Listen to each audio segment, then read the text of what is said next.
Hello everyone, మన Tirumala series లాస్ట్కి అయితే వచ్చేసాం. 10th సిరీస్ అన్నమాట. ఇక్కడితో అయితే మనకు తిరుమల సిరీస్ అన్నది స్టాప్ అయిపోతుంది. ఇంకా మరి దీని గురించి ఫుల్ వ్లాగ్ అయితే రేపు వచ్చేసేస్తుంది. ఇంక ఇది సండే రోజు అన్నమాట. సండే వచ్చేసేసి మార్నింగ్ టిఫిన్ కానీ అలా బయటికి అయితే వెళ్ళాం. టీ తాగి టిఫిన్ తీసుకొని వచ్చేసాం. ఏం చక్కగా రెడీ అయితే అయిపోయాం. ఆ రోజు మాకు దర్శనం అన్నమాట.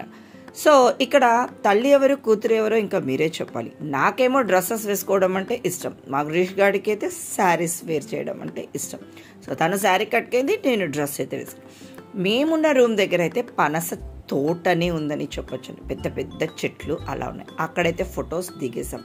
తర్వాత స్వామివారిని అయితే దర్శనం అది చేసేసుకున్నాం.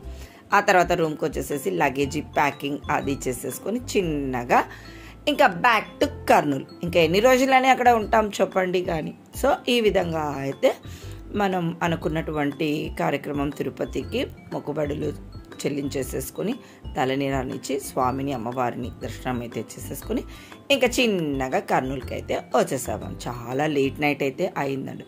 కర్నూలుకి వచ్చిన తర్వాత అదేనండి, మన ఇంటికి వచ్చిన తర్వాత ఇంకా దేవుని దగ్గర అయితే ఒక చిన్న నైవేద్యం అన్నది పెట్టుకోవడము సాంప్రదాయము ఎప్పటి నుంచో వస్తున్న ఒక చిన్న ఆచారం అన్నమాట. మనం అక్కడ తిరుమలలో లడ్డు తీసుకున్నా కూడా ఇక్కడే వచ్చిన తర్వాత కూడా అదే లడ్డు దేవుని దగ్గర అయితే పెట్టి టెంకాయ కొట్టుకొని పూజనైతే చేసుకుంటామన్నమాట. సో ఆ ప్రాసెస్ అంతా కూడా వచ్చిన తర్వాత అలా జరిగింది. ఫుల్ నిద్ర అయితే లేదు. జర్నీనే కదా, ఎలాగో అలాగా అయితే మేము క్షేమంగా కర్నూలుకి అయితే చేరుకున్నాం. Subscribe Chandrakrishna Sri vlogs.